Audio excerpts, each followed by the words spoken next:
De saint Augustin, La Cité de Dieu, livre 2, chapitre 27.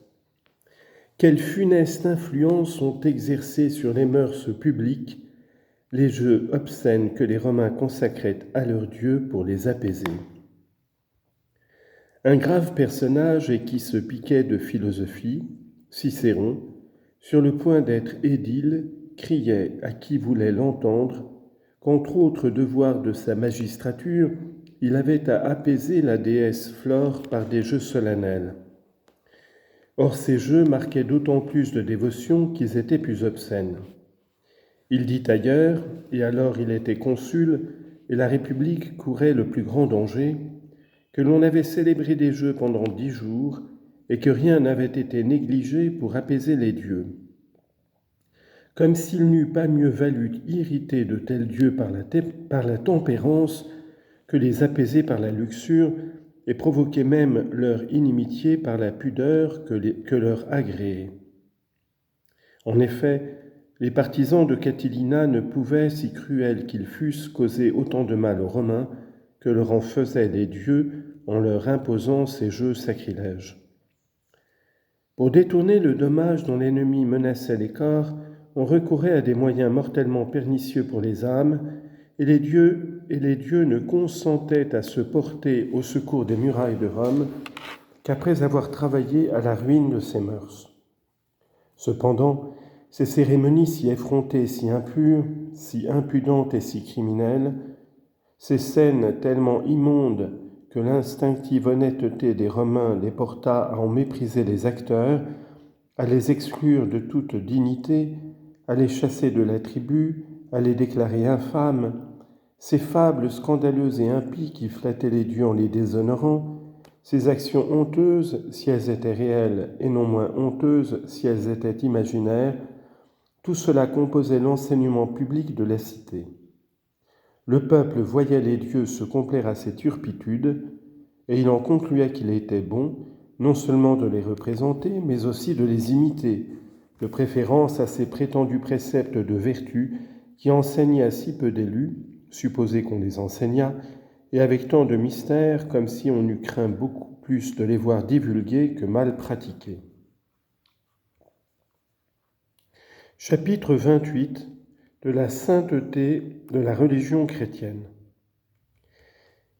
Il n'y a donc que des méchants, des ingrats et des esprits obsédés et tyrannisés par le démon qui murmurent de ce que les hommes ont été délivrés par le nom de Jésus-Christ du joug infernal de ces puissances impures et de la solidarité de leur châtiment.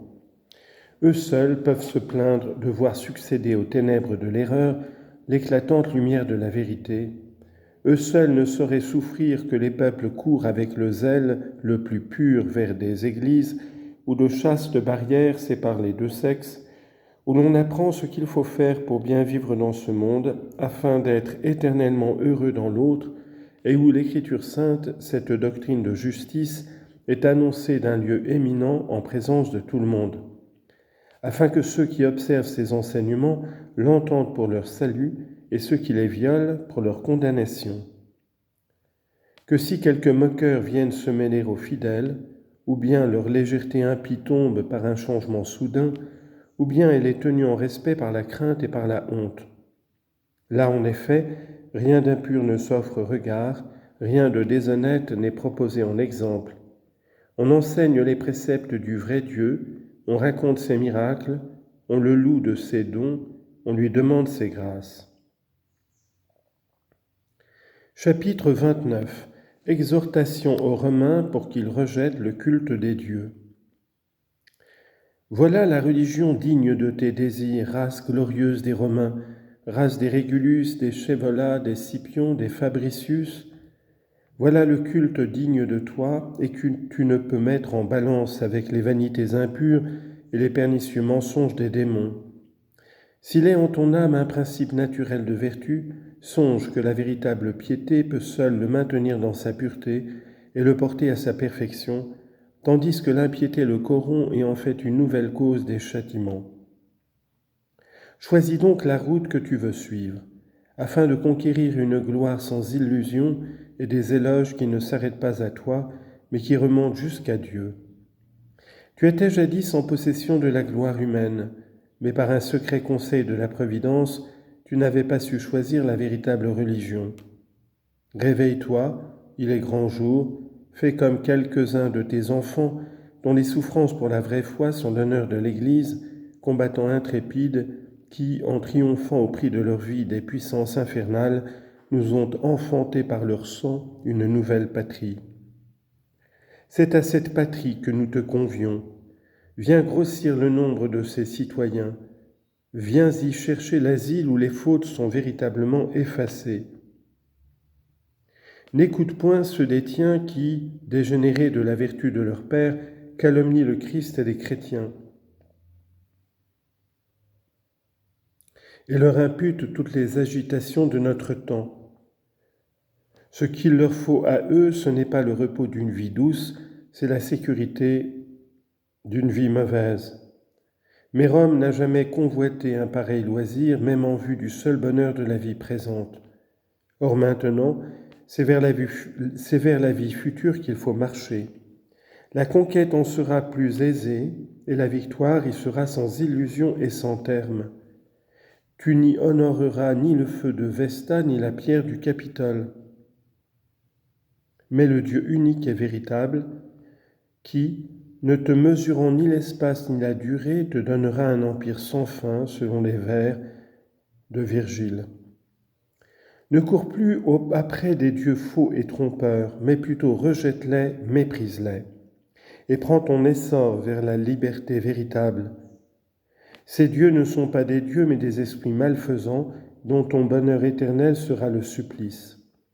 Junon n'a jamais tant envié aux Troyens, dont tu es la fille, selon la chair, la gloire de la cité romaine, que ces démons que tu prends encore pour des dieux n'envient à tous les hommes la gloire de l'éternelle cité. Toi-même, tu as jugé selon leur mérite les objets de ton culte, lorsqu'en leur conservant des jeux de théâtre pour les rendre propices, tu as condamné les acteurs à l'infamie. Souffre qu'on t'affranchisse de la domination de ces esprits impurs qui t'ont imposé comme un joug la consécration de leur propre ignominie. Tu as éloigné de tes honneurs ceux qui représentaient les crimes des dieux, prie le vrai Dieu, d'éloigner de toi ces dieux qui se complaisent dans le spectacle de leurs crimes, spectacle honteux si ces crimes sont réels, spectacle perfide si ces crimes sont imaginaires.